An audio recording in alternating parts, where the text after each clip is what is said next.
আল্লাহরে বইলে থাকেন, যিনি পুরা জগৎ বানাইলেন, যিনি বাবা বানাইলেন, মাকে বানাইলেন, ভাই বোনকে বানাইলেন, কি করে বলেন মালিক একটু রাগান্বিত হয়, একটু আমাদের উপর গুসা কইরা আমাদেরকে বলে, মালিক ডাক দিয়া বলে, কাইফা তাকফুরুনা বিল্লাহ ওয়া কুনতুম আমওয়াতান ফাআহইয়াকুম সুম্মা ইউমীতুকুম সুম্মা ইউহয়িকুম সুম্মা ইলাইহি তুরজাউন।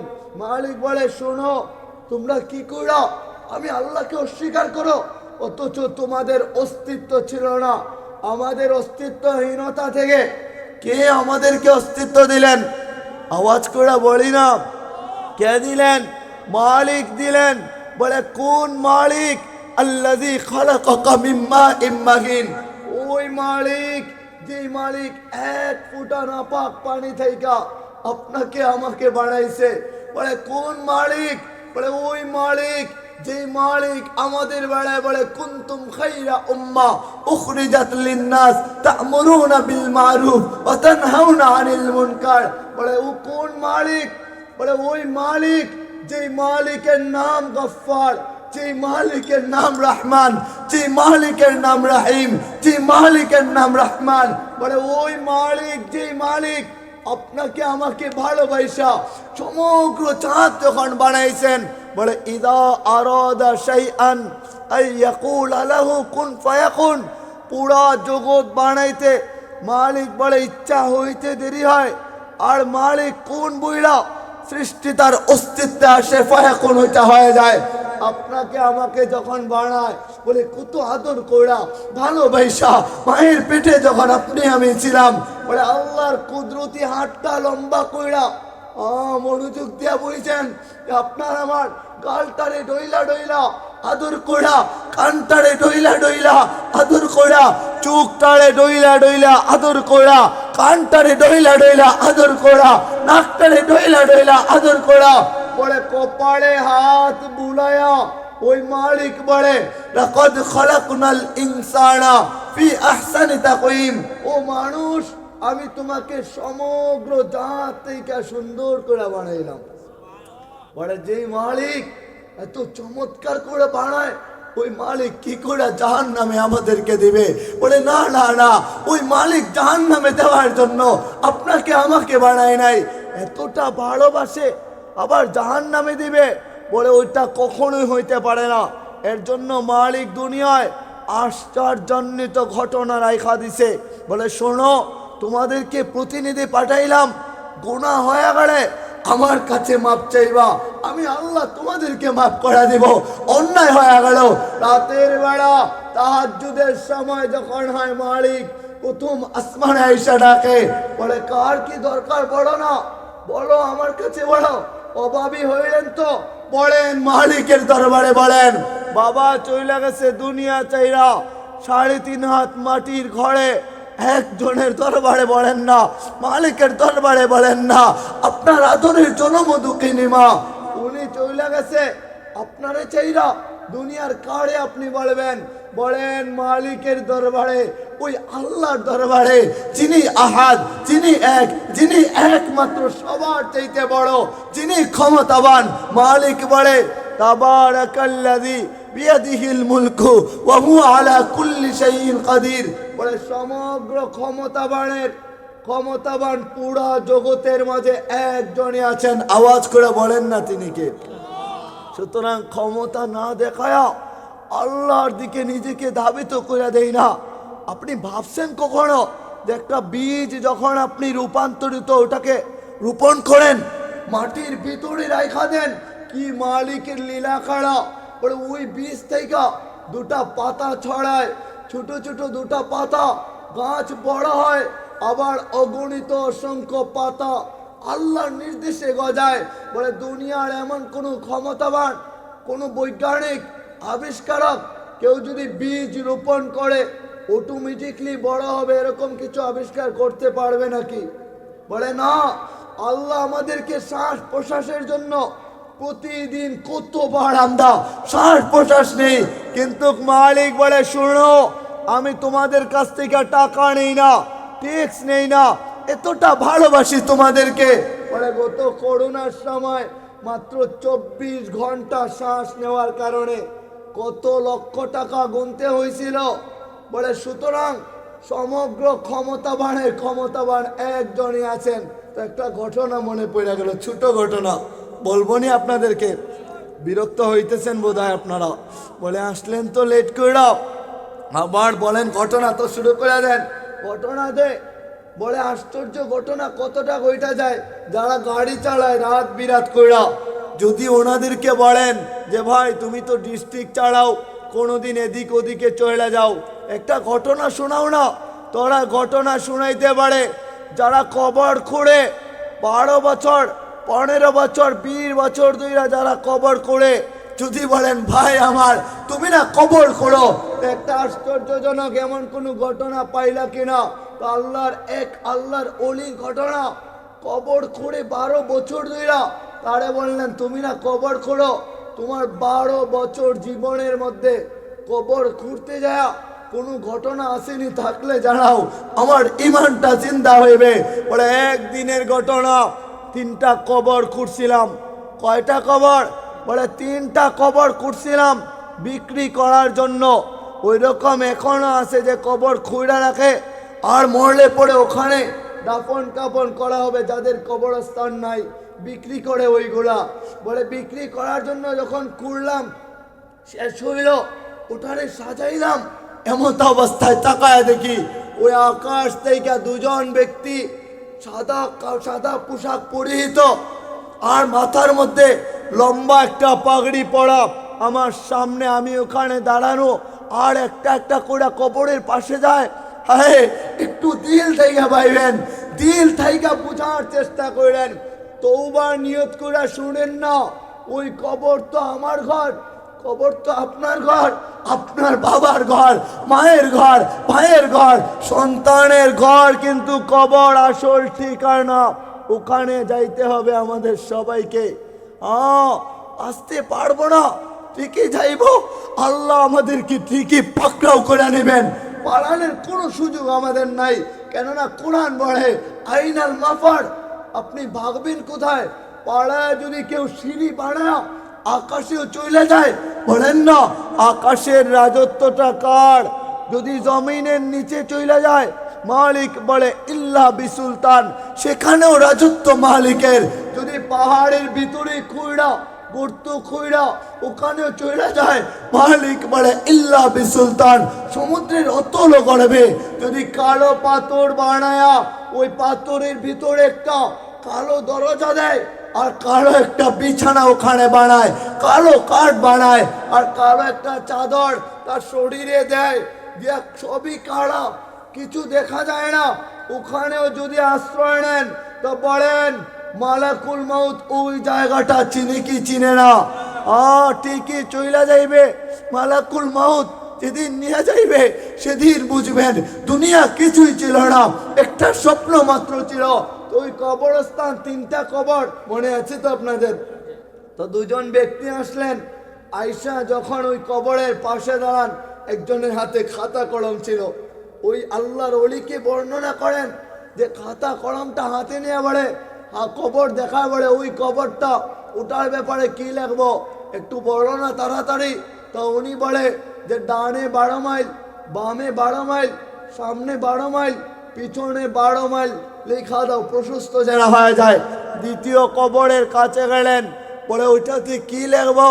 বলে চোখের দৃষ্টি যতটুকু পরিমাণে যায় ওটা লেখা রাখো। তৃতীয় কবরের পাশে গেলেন, যায় বলেন কি লিখবো ওইটাতে? বলে লেখো 2 আঙ্গুলের চিপা যতটুকুনো জায়গা থাকে, কতটুকুনো জায়গা লাশ কি রাখা যাবে ওখানে? থাকা যাবে, কাগজই তো ঠিক মতো থাকবে না ওখানে। বলে 2 আঙ্গুলের ফাঁকা যতটুকু জায়গা থাকে অতটুকু এইখানেও। উনি আবার বর্ণনা করে, আমি ওখানে দাঁড়ায় রইলাম, যে দেখলাম যে 2 ব্যক্তি এরকমটা করলো, কেন ওরা করলো? তো একটা কবরস্থানের জন্য মানুষ আসলো, খবরটা ক্রয় করলো, 4 পাওয়ালা একটা বাহন, এমন একটা বাহন বলে 4 পাওয়ালা খাটিয়া পালকি যে যাই বলেন না কেন, ওটাতে আমাদের সকলকে কিন্তু চইরা চইরা যাইতে হবে। বাঁচবো না, কেউই বাঁচবো না। আত্মীয়রা চিৎকার দিবে, কিন্তু মানুষ তাড়াহুড়া কইরা ওটার মাঝে আপনাকে আমাকে তুইলা নেবে। এখানে মসজিদে দেখা যায় বলে ওটার পাশে একা একা যাইতে ভয় লাগে। কেন ভয়? বলে ওটার মধ্যে লাশকে উঠানো হয়, লাশ উঠায় কবরে নামানো হয়, তো এর জন্য ভয় লাগে। বলে ওই যেই কবরটা বলা হয়েছিল 12 মাইল চতুর্দিকে, তো একটা লাশ নিয়ে আসা হলো। ওই 4 জন, 4টা পায়া থাকে না খাটিয়ায়, 4টা পায়াতে তুইলা পাশের টুকটাক কয়েকজন লোক ছিল, ওদেরকে সঙ্গে নিয়ে আসলো, আর সঙ্গে নিয়ে কবর কিনা ওই কবরে দেওয়া হইলো। তো যিনি কবর বিক্রি করে উনি বলে, ভাই আর লোকেরা কোথায়, ওরা কই গেল? বলে উনি তো এলাকার গরিব মানুষ, গরিব মানুষ হইলে কি জানা যায় লোক হয় নাকি? বলে কেমনে হইব? গরিব মানুষ, মানুষ পাত্তা দিতে চায় না। মনে রাখেন, গরিব মানুষগুলো ধনীদের 500 বছর আগে আল্লাহ তাদেরকে জান্নাতে পৌঁছাবেন। গরিব হইলেন, রাগ হইেন না, কষ্ট নিয়েন না, কেননা আল্লাহ তিনি ভালো জানেন কারে গরিব দিবেন, কারে ধনী বানাইবেন। আপনি সান্ত্বনা নেন না। মালিক বলে, আল্লাহু গানিয়ুন ওয়া আনতুম ফুকারা, একমাত্র ধনী আমার মালিক, বাকি দুনিয়ার যাকে আপনি দেখেন সবাই ফকির, ঘোষণা মালিক করছে। তো দ্বিতীয় খবর যেটা, ওই বড়া হয়েছিল চোখের দৃষ্টি যতটুকু পরিমাণে যায় অতটুকু বড় প্রশস্ত করে দেও। আরেকজন লোককে নিয়ে আসা হইল। আগে তো টুকটাক আশপাশে ছিল মানুষজন, এখন যখন নিয়ে আসা হইল তো বড়া হইল মাত্র 4 জন নিয়ে আসলেন, বাকি মানুষজন কোথায়? আত্মীয়রা তো আসার কথা। বলে না, কি করে আত্মীয় আসবে? উনি যিনি আসলেন উনি তো মুসাফির, আমাদের এলাকায় আসছিলেন, সফররত অবস্থায় উনি চলে গেছেন। হাদিসে আসছে মুসাফিরের মৌত যখন, মুসাফিরের সফররত মৌত হয়ে যায়, সফররত অবস্থায় আল্লাহ ওই মুসাফিরকে শহীদি মর্যাদা দান করেন। সুবহানাল্লাহ বলি না? তো ওনার মুসাফির অবস্থায়, তবে আরেকটা কথা বলে, মুসাফির সফরের নিয়তটা আপনার নেক উদ্দেশ্য হইতে হবে, হালাল কাজে হইতে হবে, নাইলে শহীদের মর্যাদা কই থেকে আপনি পাইবেন? বলে ওনাকে যখন কবরে নিয়ে যায় 4 জন ব্যক্তি, জিজ্ঞাসা করা হয় মানুষ কোথায়? বলে মুসাফির মানুষ। এলাকা থেকে চাঁদা তুইলা আমরা কাফন দাপনের ব্যবস্থা করলাম, কবরে রাখা। একটু পরে তাকায় দেখেন আল্লাহর ওলি নিচে বর্ণনা করেন, একটু পরে পুরা কাম হইচই কইরা কান্নার সুর নিয়া চিৎকার দিয়া দিয়া আরেকটা লাশ নিয়ে আসা হইল। তার পিছনে বহু মানুষ, কবর পর্যন্ত, কাফন দাপন করা পর্যন্ত অনেক মানুষ উপস্থিত। জিজ্ঞাসা করা হইল এত মানুষ কেন? এত মানুষ না আসলেও তো পারতো। বলে আরে চিনো নাই তুমি, এত মানুষ কেন? যিনি মইরা গেছে উনি এলাকার সবচেয়ে ধাপটশালী সম্ভ্রান্ত পরিবারের একজনের স্ত্রী। বলে মইরা তো গেল, যার জন্য মানুষ কান্না করে। এলাকার ধনী মানুষ, টাকাওয়ালা মানুষ, আরে কত মানুষ সুদে টাকা কামায়া দান খয়রাত করে, দানের হাত দুনিয়ায় লম্বা করে, আখেরাতে না, আল্লাহর কাছে না। আমি সুদের আপনাকে মন খারাপের জন্য বলি না, অবশ্যই সুদের বিরুদ্ধে বলছি, কেননা মালিক বলে ওয়াহাল্লাল্লাহুল বাইআ ওয়া হারামার রিবা। রাগ হইতেছেন আপনারা? বলে হ্যাঁ, আপনি সুদ খাইছেন, তো মালিকরে বলেন মালিক গুনাহ করলাম, সুদ খাইলাম আর খাইব না। ঘুষ খাইলেন, মালিকরে বলেন মালিক ঘুষ খাইয়া নিলাম, অন্যায় করলাম আর করব না, তুমি মাফ করে দেও না। জিনা কইরা নিছেন, যুবকরা জিনার কাজ হয়ে গেছে, বলেন বলেন মালিকের দরবারে বলেন মালিক আর গুনাহ করব না, আপনি মাফ করে দেন না, তওবা করলাম, ইস্তেগফার করলাম, মালিক আপনি আমার হয়ে যান না, আপনি আমারে জাহান্নামে দিয়েন না। আরে চান, চাওয়ার মতো চান না আল্লাহর দরবারে, চাইতে থাকেন না। তো পুরা এলাকা নিয়া হইচই ডাকায় যখন ওই কবরস্থানে হাজিরা দিল, যখন জিজ্ঞাসা করলো কে? অমুক ব্যক্তি। তো হ্যাঁ, উনি মনে মনে চিন্তা করে অমুক ব্যক্তি মরে গেছে, মানুষের অভাব হয় না, কিন্তু কবরটা মাত্র 2 আঙ্গুলের চিপার সম পরিমাণ দেওয়া হইল। উনি জিজ্ঞাসা করেন আমল কি ছিল ওনার? উনি কি নামাজ পড়তেন, আল্লাহকে ডাকতেন, কোরআন পড়তেন? বলে হ্যাঁ। কেন পড়বে না? সম্ভ্রান্ত ব্যক্তিরা যেভাবে অহংকার নিয়ে ইবাদত করে ওইভাবে তো ঠিকই করছিল ইবাদত। বলে মনে মনে চিন্তা করে যার কবরটা 2 আঙ্গুলের চিপায় দেওয়া হয়েছে, হাদিসে আসছে ইমানদারের মওত হওয়ার পরে কবর চকচকাইতে শুরু করে, কবরের মধ্যে জান্নাতের হাওয়া ঘোড়া দিয়ে দেওয়া হয়, জান্নাতের সুবাস দিয়ে দেওয়া হয়, জান্নাতের বাগিচা ঘোড়া কবরের সাথে সম্পৃক্ত করা হয়, কবরটা শান্তিময় করে দেওয়া হয়। আর নাফরমানের মওত যখন হয় কবরে রাখতে দেরি হয়, পুরা কবর ডান দিক থেকে মাটিগুলা বাম দিকে যা একটা চাপ দেয় আর হাড্ডিগুলা টাস টাস করে ভাঙতে শুরু করে যায়। বাম দিকের হাড়গোড়া ডানে যায় লাগে, সামন থেকে উপর থেকে মাথা থেকে পা পর্যন্ত একটা চাপ দিয়ে দেওয়া হয়, পা থেকে মাথা পর্যন্ত চাপ দিয়ে দেওয়া হয়। কেমন হয় ভয়ঙ্কর অবস্থা!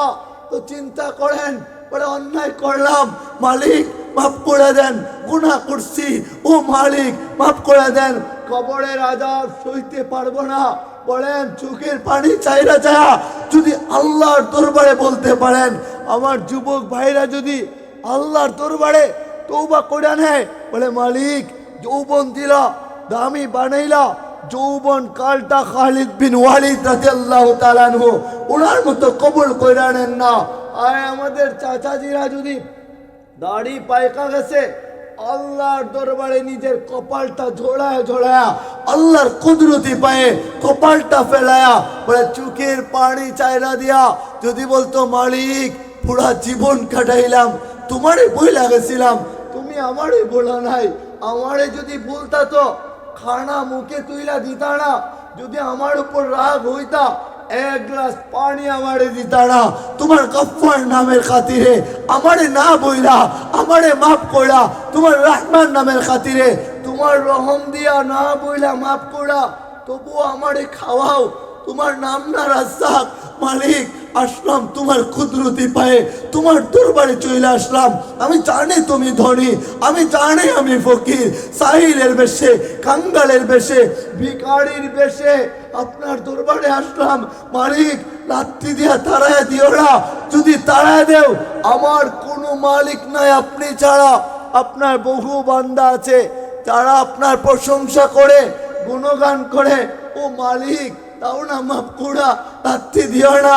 মালিকের কুদরতি হাতটা আপনার আমার ওই মাথার উপরে রাইখা বলে মাথাটা উঠানা, তোর জীবনের সব গুনাহ খাতা আমি আল্লাহ মাফ করা, তোর নামটা জান্নাতীদের লিস্টে উঠায় দিলাম। তো আমরা তওবা করব, ইস্তেগফার করব, কেননা জানি সবাই জানি যে সামান্য জীবন ছেড়ে ঠিকই কবরে যাব, এটা সবাই জানে, এটা অস্বীকার করার মতো কোনো মানুষ নাই। খ্রিস্টান বলেন, ইহুদি বলেন, আর নাসাহাদি বলেন, চাড়াল বলেন, হিন্দু বলেন, আর আপনি আমি মুসলমান বলেন, যত ধর্ম আর বর্ণ মানুষ হয় না কেন, সবাই জানে মৌতের স্বাদ আস্বাদন করবে। কুল্লু নাফসিন যায়িকাতুল মাউত।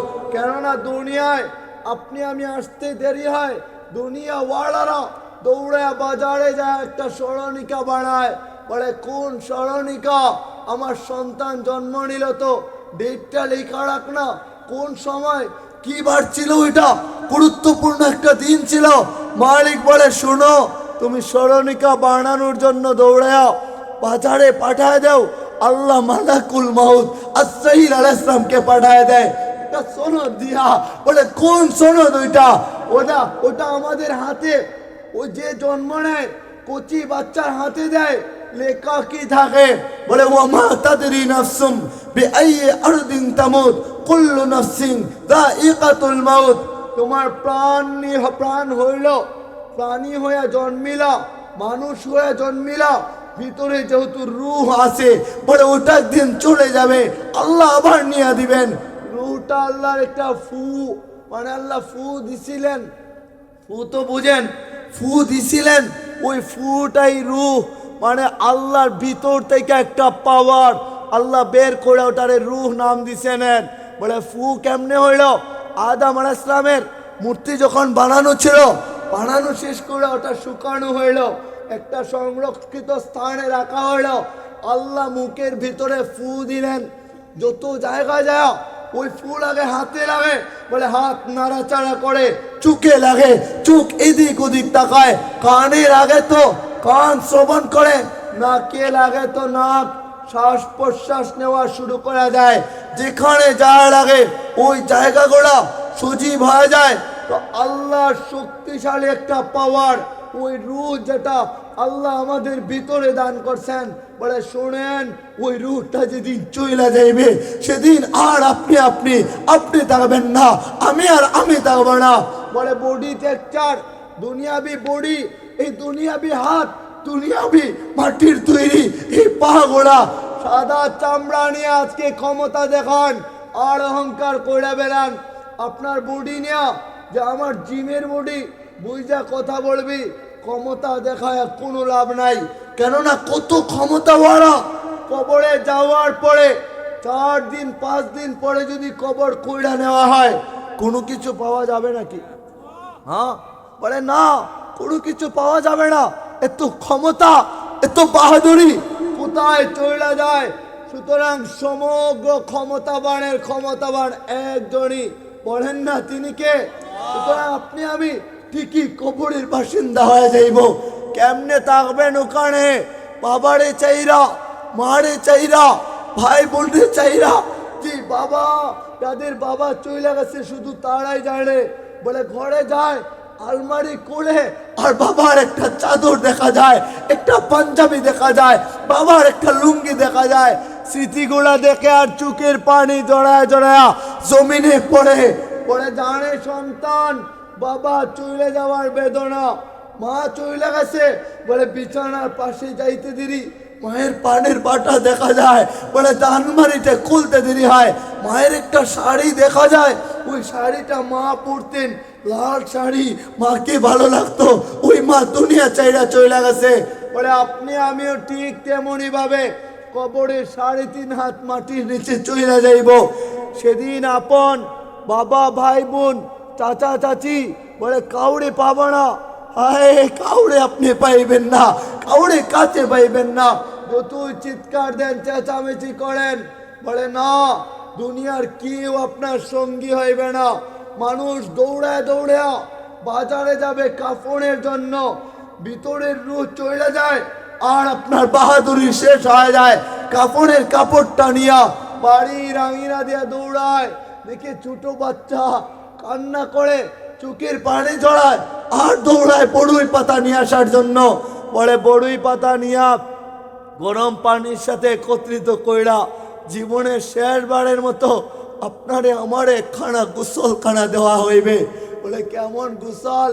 মুর্দার মশারি টানিয়া একটা প্যান্ডালের মতো শেষ আয়োজন করা হয়। ওখানে যখন প্রচন্ড শীতের সময় শরীরে পানি ঢাইলা দেওয়া হবে, সহ্য করতে পারবেন নাকি? ছোট বাচ্চা যাদের আছে, যাদের ছোট বাচ্চারা আছে 3 বছর, 5 বছর, 8 বছর, সবে মাত্র কথা বলতে শিখলো, তো আপনি চলে যান, ঘরে যখন যান আপনার বাচ্চাটা লাফ দিয়ে আপনার কোলে যায়, বলে আব্বু তুমি চলে আসছো, আমার আব্বু চলে আসছে, তা আপনাকে জড়ায় ধরে আপনার কোলে যায়, ওঠে, লাফ দেয় আর আদর করে ভালোবাসা পাওয়ার জন্য বলে আম্মি শোনো না, আমার বাবা চলে আসছে, বাবা শোনো, আমার আম্মু আমাকে পিটুনি দেয়, তুমি একটু আদর দাও না, ভালোবাসো না, একটু কোলে নাও না। বলেন ছোট বাচ্চারা বাহানা করে কি করে না? করে, বাহানা করে। আপনিও ছোট ছিলেন, আপনারাও ছোট ছিলেন, সেদিন আপনার বাবার সাথে, আপনার বাবার সাথে, মায়ের সাথে ওরকম বাহানা করতেন। ছোট বাচ্চা আপনি চলে যাওয়ার পরে যেখানে গোসল দেওয়া হয়, বলে ওখানে যায়, যায় বলে বাবার গায়ে পানি ঢাইল না, বাবা সহ্য করবে না। মায়ের গায়ে কেন পানি ঢালো? আমার আম্মু সহ্য করবে না। এমনও ঘটনা ঘটে যায়, বলে কাফন দাপন করা যখন কবর দিয়া রাইকা চইলা আসা হয়, ছোট বাচ্চা তুইলা নিয়ে যাইতে আসছি, চড়ো বাড়িতে চড়ো, এখানে শুয়ো না, তোমাকে গত রাতে পাই নাই, একা একা এখানে কি করো? মা চলে যায়, বলে মায়ের কবরের উপরে উঠা শুয়ে থাকে, বলে আম্মু তুমি জানো আমার চাচি আম্মা আমারে ধমক দিল, চাচি আমারে বড় বড় চোখ করে তাকায়, আমার হাতে টান দিয়া ব্যথা দিয়া দিছে, তুমি কোনোদিন ব্যথা দেও নাই। আম্মু আমার চাচি বড় চোখ করে তাকাইলো, আমি সহ্য করি নাই, আমি কান্না করছি, তুমি উঠো না, আমারে জড়ায় ধরো না, একবার আমারে আদর করো না, তোমার মতো কেউ আমারে ভালোবাসে না, একবার উঠা আমারে জড়ায় ধরো, একটা পাপা দাও না। আম্মু এখান থেকে উঠা পড়ো, তুমি এখানে আর থাইকো না, দেখো আমি চলে আসছি, তোমার ঘরে নিয়ে যেতে চাই। বলে ছোট বাচ্চা কান্না করে, ও তো বুঝে না আপনার আমার রুটা চলে যাওয়ার পরে মসজিদের মাইক থেকে একটা এলান দেওয়া হয়, অমুকের জানাজা, অমুক যুবকের জানাজা, অমুক চাচার জানাজা, অমুক ভাইয়ের জানাজা, অমুক বোনের জানাজা, আর 5 মিনিট বাকি আছে, 5 মিনিট, আর 5 মিনিট, শেষ শেষ বিদায় আপনার আমার বেলা হয়ে যাবে। না না, আর ডাকা হবে না কোনোদিন, আর মসজিদের মাইকে আপনার আমার নামটা উচ্চারিত হইবে না। শেষবারের মতো বলা হয়, বলে বইলা বইলা যখন কাপড়ের কাপড়টা পরানো হয়, দুনিয়ার দামি দামি কাপড়গুলা বলেন, আমাদের প্রত্যেকের শরীরেই সাধ্য অনুযায়ী ভালো ভালো কাপড়গুলো আছে, এই কাপড়গুলা চলে যাওয়ার পরে কাইটা রাইকা দেওয়া হবে। না না না, দামি কাপড়গুলা কইলা নেওয়া হবে। আমাদের মা বোনদের কানের দুলটা ওইটা কি থাকবে নাকি কইলা নেওয়া হবে? নাক ফুলটা ওইটাও কইলা নেওয়া হয়, গলার গহনাটা ওটাও কইলা নেওয়া হয়, দামি দামি পোশাক, দামি দামি গহনা সবই কইলা নেওয়া হয়, কিছুই থাকবে না। এত বাহাদুরি ছিল, ওটা রইল না। আপনাকে আমাকে যখন মার্কিন কাপড়ে পড়ায়া জড়ায়া, সাদা কাপড়, বলে কোন কাপড় এটা? এমন একটা কাপড়, যদি এমপি চলে যায় তো বলেন এমপি কেও তো একই কাপড় পরানো হয়, মন্ত্রীকেও তো আলাদা কাপড় পরানো হয় না, একই কাপড়ে কাফন দাপন করানো হয়। চেয়ারম্যান চলে গেলে তারেও যে কাপড় দেওয়া হয়, বলে একজন রিক্সাওয়ালা, ভ্যানওয়ালা, ঠেলা গাড়িওয়ালা, কৃষকও যখন চলে যায় ওরেও একই কাপড়ে মুড়ায়া গোলাপ জল ছিটায়া দিয়া শেষবারের মতো বিদায় দেওয়া হয়। ভাবেন, একবার ভাবেন, আপনি দুনিয়া ছাড়া চলে গেছেন, ওদিকে দুনিয়া ওয়াড়া গড়ওয়াড়া আপনার জন্য কাঁদে, আর এলাকার বাড়ির মানুষগুলা আপনার মৃত্যুর কারণে এলাকার মানুষদেরকে গরু জবাই করে খাওয়ায়, বলে যা বাজারে মুরগি নিয়ে আয়, খাওয়াইতে হবে, ওরা আয়োজন করে আয়োজন। এদিকে আপনার চলে গেছেন, মরণের ডাক হয়ে গেছে, কবরে চলে যাবেন, প্রথম রাতটা কবরে কাটাবেন। একবার ভাবেন যে কবরের প্রথম রাতটা কেমন হবে। যদি ঘরে আপনি যান, আজকে রাতে যা দরজা জানালা বন্ধ করা, ঘরের লাইট অফ করা, বলে মোবাইলটা আমি হাত থেকে সরাই দিলাম, কোনো শব্দ আসবে না, কোনো আওয়াজ আসবে না। একবার যদি ভাবেন যে না, যেহেতু কেউই নাই, কেমন লাগে মনে মনে ভাববেন, ওই কবরে যখন যাব কেউই থাকবে না, কাপড়ের কাপড়টা শুয়া শুয়া নিজের গায়ের মধ্যে পড়াইবেন, বলে আমি কবরের প্রথম রাতের একবার অনুভূতি নেই না। আমার যুবক ভাইরা যদি ওই কবরের প্রথম রাতের অনুভূতি নিতে চাইতো, আমার যুবতী বোনেরা যদি ওরা চিন্তা করতো, আমি চলে যাইব, কেউ থাকবে না, যেহেতু আমি একবার অনুভূতি নেই না কবরের ঘরটা কেমন হবে, কেমন অন্ধকার হইবে। আমার সাদা দাড়িওয়ালা চাচাজিরা যদি একবার ভাবতেন ওই ঘরটা কেমন হইবে, আর যদি সাজদায় পড়ে যাইতেন, ওলামায়ে কেরামরা যদি আলেম হওয়ার পরে আল্লাহর দিকে নিজেকে দাঁড় করে বলতো, মালিক আপনি আমারে আলেম বানাইছেন, কোরআনে শিক্ষা দিচ্ছেন, দ্বীনি শিক্ষা দিচ্ছেন, তা আমার দ্বারা যদি গুনাহ হয়ে যায়, সাধারণ মানুষ কি করবে, যুবকরা কি করবে? ওরা এমনিতেই প্যান্ট খারাপ থাকে বললে বলে হুজুর প্যান্টটা খারাপ, রাগ হইয়েন না, বলে না ওই রকম, আপনারা রাগ হইয়েন না। বলে আমি যদি না বেনামাজি হই, হুজুর হইয়া, আলেম হইয়া, সাধারণ মানুষ কি বলবে? যদি আমি খারাপ কাজ করি আলেম হইয়া, সাধারণ মানুষ কি বলবে? আমি আল্লাহর দরবারে কি জবাবটা না দিব? মালিক আলেম বানাইলেন তো আপনার অলি কইরা নেন না, আলেম বানাইলেন তো আপনার কাছের কইরা নেন না। বলে চইলা তো যাব ঠিকই, ওই কবরে চলে যাব। যাদের মা জীবিত আছেন, মায়েরা জীবিত আছেন, আপনি চলে যাওয়ার পরে বলেন কাফন দাফন করানোর পরে মুখের পাশে একজনকে রাখা দেওয়া হয় না? বলে তুই কেউ আসলে লাশ যদি দেখতে চায় তো তুই ওরে দেখাবি, শুধু মুখটা খুলবি, অন্য কিছু খুলবি না। বলে মা বারবার আসে আপনার লাশের পাশে, আইসা বলে বাবাজি আমার সন্তানটার একবার দেখা না, মুখটা খুলতে দেরি হয়, কাফনটা মুখ থেকে আলাদা করতে দেরি হয়। মা চিৎকার দিয়ে বলে আমার আব্বু বাবা চইলা গেলি, বলছিলাম না এত চক্কর দিবি না, এই এলিটগঞ্জের রোডে তুই যাবি না, এই চিটাগাঙের রোডে তুই যাবি না, তবু গেলি, আমি মায়ের কথা শুনলি না, সকালে ভালো অবস্থায় বের হইলি, বিকালে লাশ হইয়া বাড়িতে আসলি, তুই তো চইলা গেলি, আমি মাকে একা রাইকা, বল আমি মা কি কইরা খানা খাবো যেখানে তুই নাই? কি কইরা কবরে থাকবি?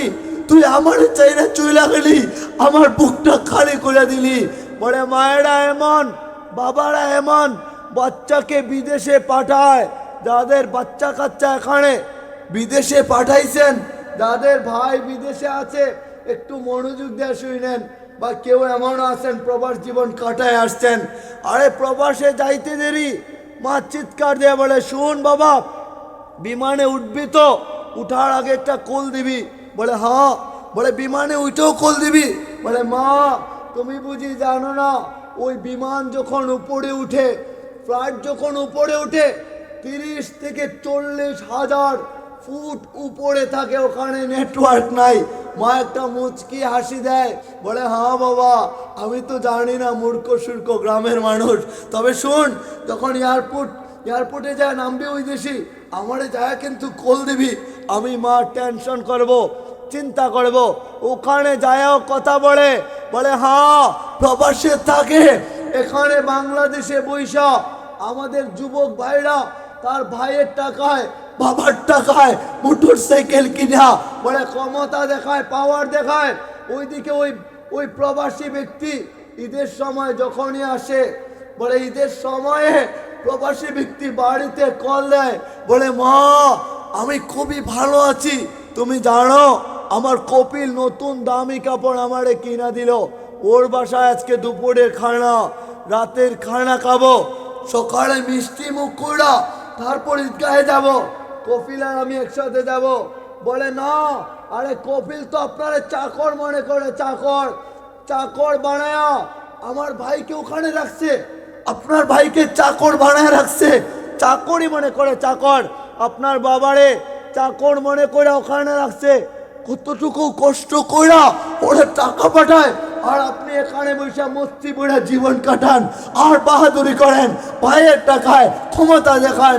যে বিদেশি ফ্যামিলি বইলা কথা, ইতালিয়ান ফ্যামিলি বইলা কথা, আমার 4 ছেলে বিদেশে থাকে। না না অহংকার করেন না, কেননা মালিক বলে অহংকার আল্লাহর চাদর, ইন্নাল্লাহা লা ইউহিব্বুল মুস্তাকবিরিন, অহংকারকারীকে আল্লাহ ভালোবাসে না। তো চলেন, যখন বাড়িতে আসার সময় হয় বিদেশি কল দেয়া বলে আম্মু শোনো এবার ঈদে জামা কাপড় কিনবা না, দুবাই থেকে তোমার জন্য কাপড় কিনছি। বাবাকে বলল বাবার জন্য দুবাই থেকে একটা লুঙ্গি আর একটা গেঞ্জি কিনছি। তোর ছোট বোনের জন্য কি আনবি?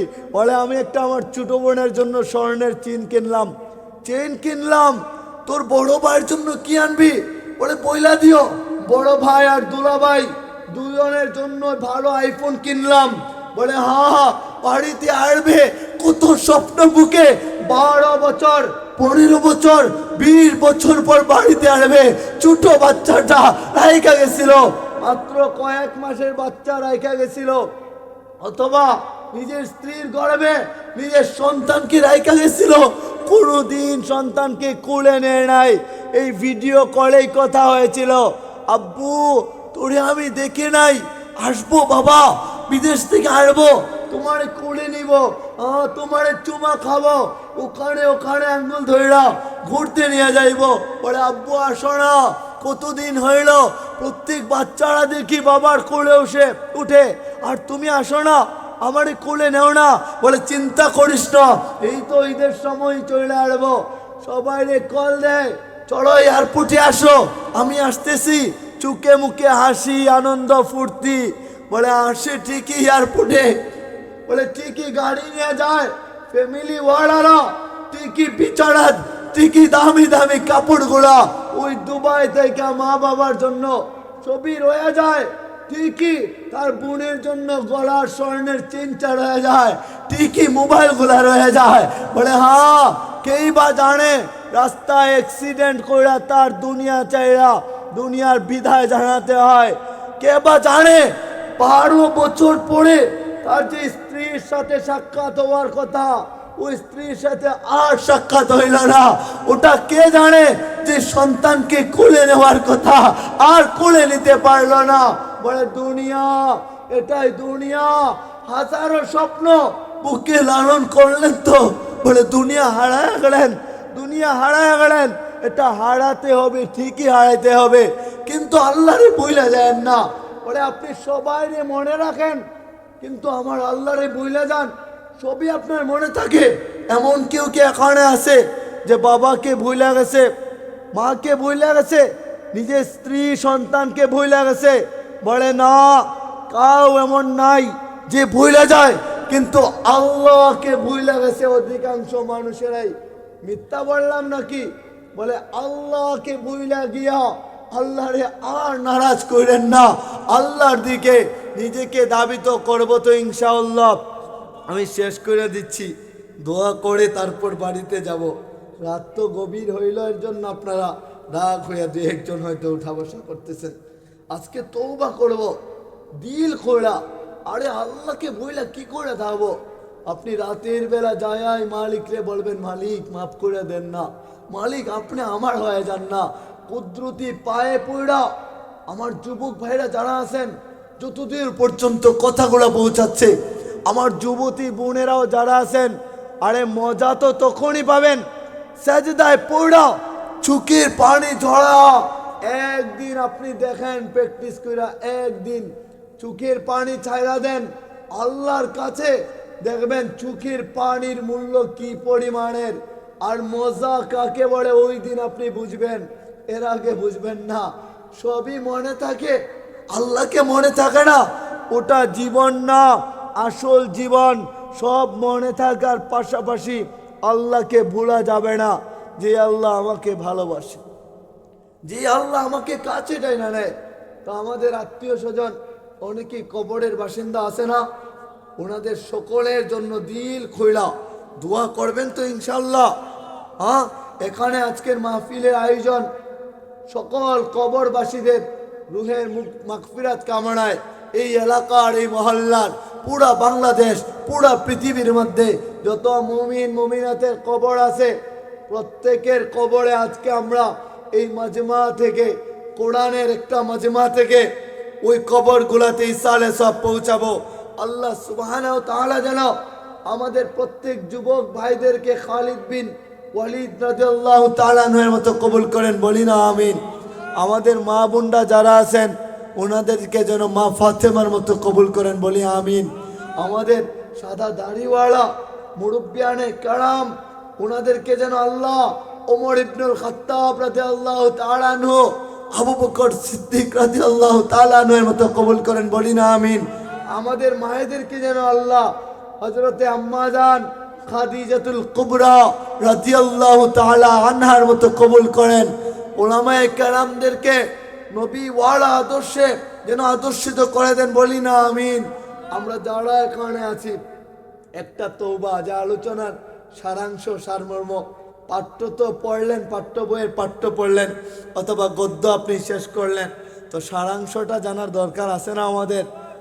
সারাংশ সারমর্ম তো এটাই বলে আপনি আমি চলে যাব দুনিয়া ছাড়া, আসলাম বড় হইলাম আবার চলে যাইব। মিনহা খলাকনাকুম ওয়া ফিহা নুঈদুকুম ওয়া মিনহা নুখরিজুকুম তারাতান উখরা। যেহেতু মাটির ভিতরে চলে যাইব সেহেতু পবিত্র হইয়া বলে একটা গুনাহ যেন না থাকে।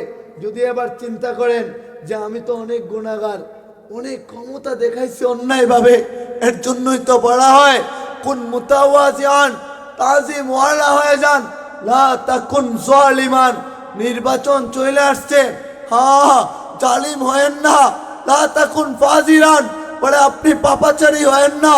কুন সাদিকান, সত্যবাদী হয়ে যান না। কুন সালিহান, নেক আমল ওয়ালা হয়ে যান না। বলে আপনি তাজিম ওয়ালা হইয়া, নেক আমল ওয়ালা হইয়া, সত্যবাদী হইয়া, মিথ্যা থেকে আলাদা থাইকা আল্লাহর দরবারে যখন দাঁড় করাইবেন, সারমর্ম তো এটাই, সারাংশ তো এটাই। রাতের বেলা যত গুনাহগার হন না কেন, মাসে একদিন হইলো আমলটা করার চেষ্টা করবেন। মাসে একদিনও যদি হয়, সম্ভব হয়, আমি সহ আমারও যেন আল্লাহ কবুল করেন।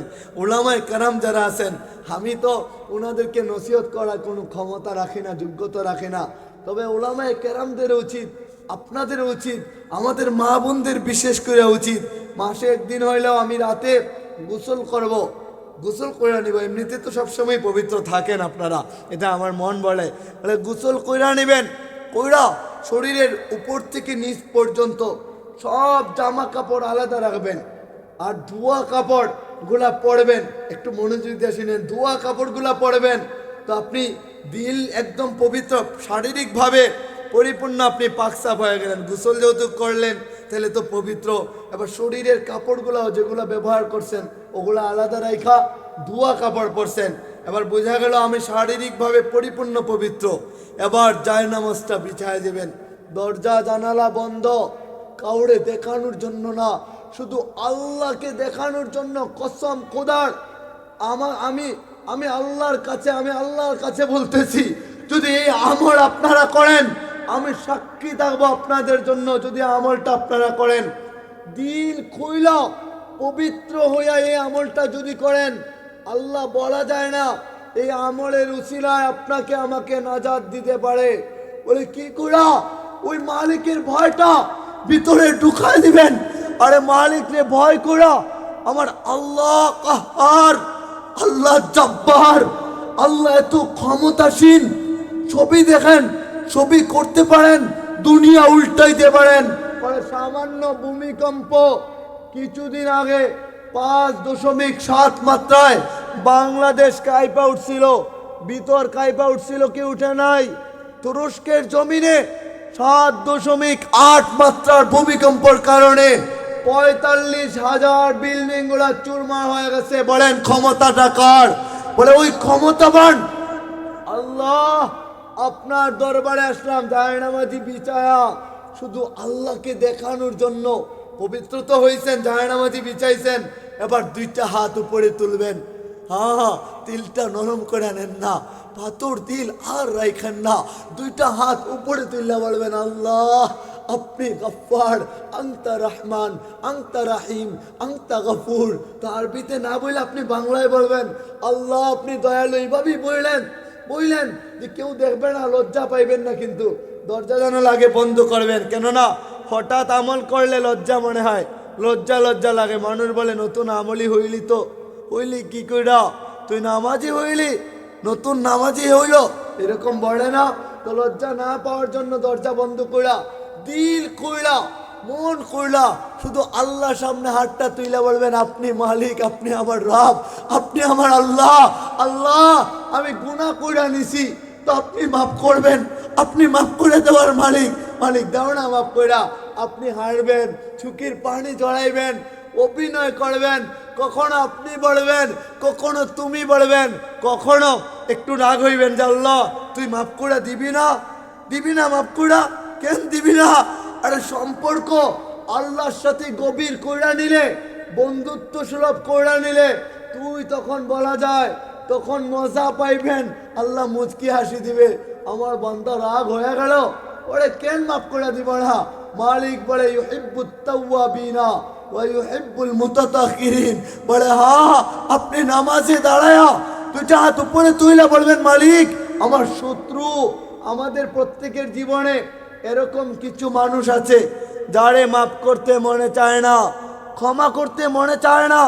জালিম ব্যক্তি বলে ও আমার জমি কাইরা নিছে, আমার বাবা মায়ের নামে মিথ্যা অপবাদ দিছে, আমারে খুব কষ্ট দিছে, ওরে মাফ করব না। ওরকম ব্যক্তি আমাদের জীবনে আসে না? হ্যাঁ থাকে ওরকম ব্যক্তি। উপরের দিকে হাত তুলে বলবেন মালিক আপনার নাম গাফফার, সিফতি নাম, ওটার সাথে আমিও আপনার বান্দা হইয়া গোলাম হইয়া একটু মিল রাখলাম। শুধু যে আপনি মাফ করেন ওইটা না, দেখেন আমিও আমার শত্রুকে মাফ করে দিলাম। আপনি দিল কইরা শত্রুকে মাফ করে দিবেন তো মালিক তাকায় দেখি আমার বান্দার কি অভিনয় করে মাপ পাওয়ার জন্য। বলে আপনি দুইটা হাত তুইরা তাকবীরে তাহরিম আল্লাহু আকবার বলে বাঁধবেন, রুকু দিবেন তো সাজদা দিবেন। আয় ওই সাজদায় যায় কুদ্দুতি পায়ে চোখের পানি চাইরা চাইরা অভিযোগ করবেন। কেমন অভিযোগ? বলে আল্লাহ আমি যে গুনাহগার হইলেও তো আমি আপনার বান্দা, আপনি আমারে বানাইছেন, তো দেখেন না আমি অভাবী, দেখেন না অভাবের তাড়নায় মানুষ আমারে কষ্ট দেয়, লজ্জা দেয়, বঞ্চিত করে দেয়, তাড়া দেয়, ভালো মানুষের সাথে মিশতে দেয় না। মালিক তুমি কি দেখো না কেন পাঠাইলা দুনিয়ায়? তুমি কি দেখো না আমি অসুস্থতা নিয়ে এক হসপিটাল থেকে অন্য হসপিটালে মাইকে সঙ্গে নিয়ে যাই? মালিক আমার মাকে সুস্থ করো না। তুমি কি দেখো না আমি অভাবী, আমি ঋণগ্রস্ত মানুষ, ঋণ পায়, টাকা পায়। আরে চাইবেন তো চাইবেন ধনীর কাছে যাইবেন, কেননা আল্লাহু গানিয়ুন ওয়া আনতুম ফুকারা। একমাত্র ধনী আল্লাহ, বাকি আপনারা সবাই আমি দুনিয়ার সবাই গরিব ফকির মিসকিন। তো আপনি যখন ওই যে প্রথমে বলছিলাম গোসল কইরা পবিত্র হইয়া, আমি শেষ করে দিচ্ছি, গোসল হইয়া পবিত্র হইয়া জায়নামাজিতে আমরা দাঁড়াইয়া উপরের দিকে হাত তুইলা শত্রুকে মাফ করে দিব, বাবা মায়ের নামে দোয়া করব, পুরা দুনিয়ার সবাইকে মাফ করে দিব। মানে দিল থেকে সকলকে মাফ করে দিলাম, আল্লাহ দিল উজাড় করলাম, এবার আপনার দরবারে চাইলাম এই আমল। তারপরে আপনি আল্লাহু আকবার বইলা তাকবীরে তাহরিমা বাইদা রুকু দিবেন, সাজদা দিবেন, তাসবিহ পড়বেন, আর সাজদায় যায় বলবেন মালিক তওবার নিয়ত করে আল্লাহ আপনি মাফ করে দেন।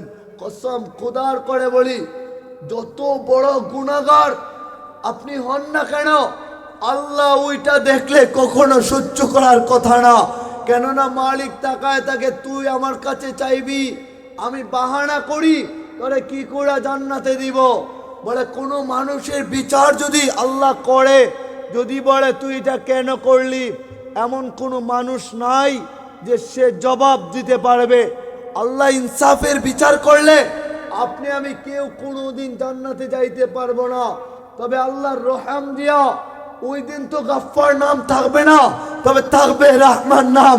রহমান নামের খাতিরে, কেননা গাফফার সবার ক্ষেত্রে, মুমিন কাফের মুশরিক সবার জন্য গাফফার। আর ওই দিন যেদিন রহমান নাম থাকবে শুধু মুমিনের জন্য, আপনার আমার জন্য থাকবে রহমান নামটা। আল্লাহ রহম দিয়া আমাদেরকে মায়া কইরা তারপরে জান্নাতে দিবে। বলে নিজের গুণে জান্নাতে যাওয়া সম্ভব না, আর কতটা ভাগ্যবান আল্লাহ করবে। রুবামা ইয়াওয়াদ্দুল্লাযিনা কাফারু লাউ কানু মুসলিমিন। আরে আপনি আমি মুমিন হইলাম, পিছন দিক থেকে কাফির বলবে শোনো আজকে যদি আমিও মুমিন হইতাম তাহলে তো তোমাদের মতো জান্নাতে যাইতে পারতাম। আমরা ভাগ্যবান হইলাম কি হই নাই? ভাগ্যবান আল্লাহ আমাদেরকে বানাইছে।